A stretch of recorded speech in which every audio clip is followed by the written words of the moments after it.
নমস্কাৰ গুৱাহাটী টাইমছ চাই থকাৰ বাবে ধন্যবাদ ষ্টুডিঅ'ত মই ফাতেমা আসমিন ওদালগুৰি জিলাৰ ডিমাকুছিৰ বৰংগাজুলি চাহ বাগিচাত ২০তম আদিবাসী মহাসভাৰ তীব্ৰ প্ৰস্তুতি ২০২৫ বৰ্ষৰ ৬, ৭, ৮ আৰু ৯ ফেব্ৰুৱাৰীত ৪দিনীয়া বৰ্ণাঢ্য কাৰ্যসূচীৰে অনুষ্ঠিত হ'বলগীয়া ২০তম আদিবাসী মহাসভাৰ বাবে দিনে নিশাই বিশাল আয়োজন চলাইছে আয়োজক সমিতিয়ে প্ৰায় ২৫ লক্ষাধিক টকাৰ বাজেটেৰে লাখ লাখ আদিবাসী লোকৰ উপস্থিতিত ৪দিনীয়াকৈ অনুষ্ঠিত হ'ব আদিবাসী মহাসভা বৰংগাজুলি চাহ বাগিচাত সদৌ অসম আদিবাসী ছাত্ৰ সন্থা ওদালগুৰি জিলা সমিতিৰ উদ্যোগত কেন্দ্ৰীয় সমিতিৰ সহযোগত অনুষ্ঠিত হ'বলগীয়া আদিবাসী মহাসভাৰ অস্থায়ী কাৰ্যালয় উদ্বোধন কৰে বিশিষ্ট সমাজকৰ্মী বিজয় বৈশ্যই বৰংগাজুলি চাহ বাগিচাৰ খেলপথাৰত অনুষ্ঠিত হ'বলগীয়া আদিবাসী মহাসভাত উপস্থিত থাকিব অসমৰ মুখ্যমন্ত্ৰী ডক্টৰ হিমন্ত বিশ্ব শৰ্মা আৰু বহু কেইগৰাকী মন্ত্ৰী বিধায়কৰ উপৰিও কেইবাখনো ৰাজ্যৰ পৰা আলহী অতিথিক আদৰিবলৈ সাজু উদযাপন সমিতি আদিবাসী মহাসভাৰ মুকলি সভাত ৰাজ্যৰ বিভিন্ন প্ৰান্তৰ পৰা প্ৰায় ১ লাখ আদিবাসী লোকে নিজৰ জনগোষ্ঠীৰ সমস্যা সমাধানৰ ক্ষেত্ৰত প্ৰতিজ্ঞাবদ্ধ হৈ চৰকাৰৰ ওচৰত নিজৰ দাবীসমূহ উত্থাপন কৰিবলৈ একগোট হ'ব অস্থায়ী কাৰ্যালয় উদ্বোধন অনুষ্ঠানত উপস্থিত থাকে ৰাজ্যসভাৰ প্ৰাক্তন সাংসদ শান্তিউজ কুজুৰ ওদালগুৰি জিলা সমিতিৰ সভাপতি বাবুল পাইক দল সংগঠনৰ ছাত্ৰ নেতাৰ উপৰিও বিভিন্ন জাতি জনগোষ্ঠীৰ লোক আদিবাসী মহাসভাত জাতি ধৰ্ম ভাষা নিৰ্বিশেষে সকলো জনগোষ্ঠীৰ ৰাইজৰ সহায় সহযোগিতা তথা উপস্থিতি আন্তৰিকতাৰে কামনা কৰিছে উদযাপন সমিতিয়ে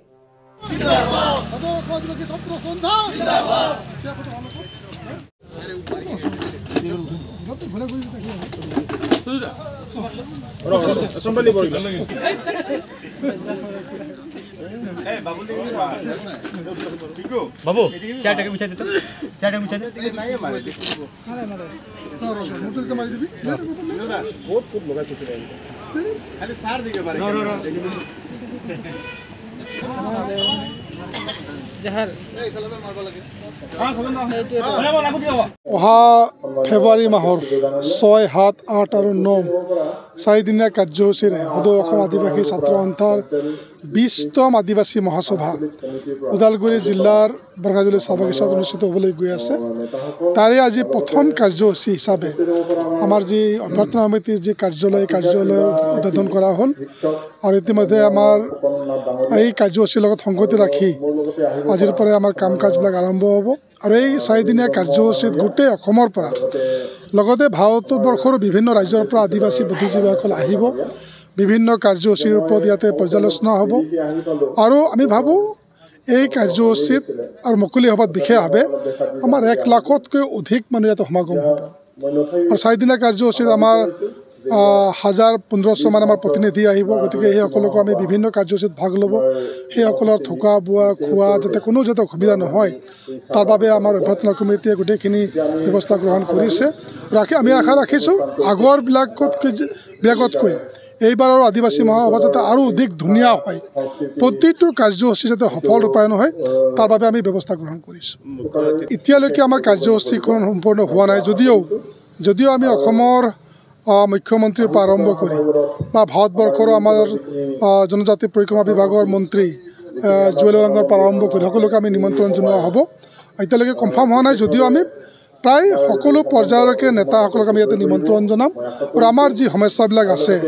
জনগোষ্ঠীৰ যি সমস্যাবিলাক আছে এই সমস্যাবিলাকো আমি এই মহাসভাৰ জৰিয়তে আমি ৰাইজক তথা চৰকাৰক আমি অৱগত কৰিবলৈ আমি চেষ্টা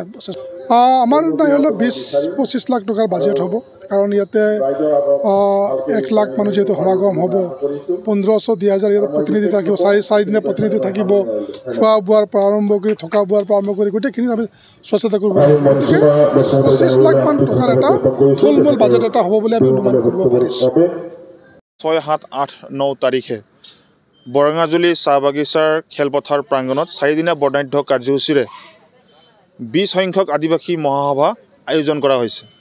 আৰু এই ২০ সংখ্যক আদিবাসী মহাসভা কেন্দ্ৰীয় সমিতি আছা ওদালগুৰি জিলা সমিতি আৰু শোণিতপুৰ ডিষ্ট্ৰিক্ট কমিটি আছাৰ লগতে আদিবাসী সমাজবিলাকৰ সহযোগত আমি ২০ সংখ্যক আদিবাসী মহাসভা বৰঙাজুলি চাহ বাগিচা খেলপথাৰ প্ৰাংগণত আয়োজন কৰিবৰ কাৰণে আমি যুঁজা চলাইছোঁ আৰু সেই ২০ সংখ্যক আদিবাসী মহাসভাৰ আজি যিহেতুকে অভ্যৰ্থনা সমিতিৰ কাৰ্যালয় উদ্বোধনৰ কাৰ্যসূচী আছিলে আৰু এই কাৰ্যালয় উদ্বোধনৰ কাৰ্যসূচীত আমি সকলো আদিবাসী জনগোষ্ঠীৰ লগতে অন্যান্য যিমান জনগোষ্ঠী আছে এই জনগোষ্ঠীয় সংগঠনবিলাকক আজি আমি আমন্ত্ৰণ জনাই আজি আমি ৰেজিষ্ট্ৰেশ্যন কমিটিৰ পতাকা উত্তোলন কৰি আৰু সুন্দৰভাৱে এই অভ্যৰ্থনা সমিতিৰ কাৰ্যালয় আমি উদ্বোধন কৰিলোঁ আৰু দেখিবলৈ পালোঁ সকলো জাতি ধৰ্ম বৰ্ণ ভাষা সকলোকে আমি যিহেতুকে আমন্ত্ৰণ জনাইছিলোঁ আৰু সকলোৱে আহি এই অনুষ্ঠান পাতি ৰূপায়ণ কৰাৰ ক্ষেত্ৰত আমাক সহায় সহযোগিতা কৰিলে দিয়া পৰামৰ্শ দিলে গতিকে আমি নথৈ আনন্দিত হৈছোঁ আৰু সকলোকে শ্ৰদ্ধা জ্ঞাপন কৰিছোঁ কাৰণ আপোনালোকে জানেই যে 6, 7, 8, 9 ফেব্ৰুৱাৰী মাহৰ যিহেতুকে আমি মহাসভা 20তম আমি উদযাপন কৰিবৰ কাৰণে আমি ইতিমধ্যে প্ৰস্তুতি আমি তুংগত কৰি তুলিছোঁ আৰু এইবাৰ আমি টাৰ্গেট লৈছোঁ আমি এবাৰ লক্ষ্য আমি বান্ধি লৈছোঁ যে যিহেতুকে 4 দিনীয়া কাৰ্যসূচী 9 তাৰিখৰ যিটো মুকলি সভা হ'ব এই 9 তাৰিখৰ মুকলি সভাত আমি গোটেই অসমৰ আদিবাসীসকলক আমি 1 লাখ আদিবাসীসকলক মানে টাৰ্গেট কৰি লৈছোঁ যে ইয়াত আমি একগোট কৰাম মুকলি সভাত আৰু সেই 1 লাখ আদিবাসী লোকক আমি টাৰ্গেট কৰি লৈ বা আমি একগোট কৰাই আমি চৰকাৰক আমি সিদিনাখন আমি জনাই দিম যে আমি আদিবাসীসকল একত্ৰিত হৈছোঁ আৰু একত্ৰিত হৈ আদিবাসীসকলৰ যিখিনি সমস্যা যিটো 20 সংখ্যক অধিৱেশন সেই অধিৱেশনৰ আজি যিটো অস্থায়ী কাৰ্যালয় তাৰে দ্বাৰ উন্মোচন অতি সুন্দৰভাৱে হৈ গ'ল সকলো সমাজৰ লোকে ইয়াত যোগাযোগ কৰিলে সকলোৱে সহযোগ কৰিলে এতিয়া কথাটো হৈছে যিটো মহাসভা হ'ব তাতে গোটেই ভাৰতবৰ্ষৰ পৰা বিভিন্ন ষ্টেটৰ পৰা আলহী অতিথিসকল আহিব লক্ষণীয় দিশ এটা চাব লাগিব আমাৰ যিটো ৰিচিপশ্যন কমিটি হ'ব ৰিচিপশ্যন কমিটিত মাত্ৰ আদিবাসী লোকসকল থাকিলেই নহ'ব ইয়াত আদিবাসীৰ বাহিৰেও সকলো জনগোষ্ঠীৰ লোক বিভিন্ন ভাষা ভাষী সকলোকে ইয়াত সন্নিৱিষ্ট কৰাটো উচিত কাৰণ ইয়াত যদি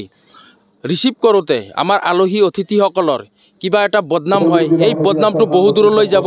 সেয়ে আমি ভাবোঁ সকলোৱে ঐক্যবদ্ধতাৰ মাজেৰে এই ৰিচিপশ্যন কমিটিখন বনাই পেলাই আমি আলহী অতিথিসকলক অতি ধুনীয়াকৈ যাতে কোনো ধৰণৰ অসুবিধা নোহোৱাকৈ ৰিচিভ কৰিব পাৰোঁ এইটোৱে হ'ব আমাৰ বাবে এটা লক্ষণীয় দিশ আৰু নকওঁ।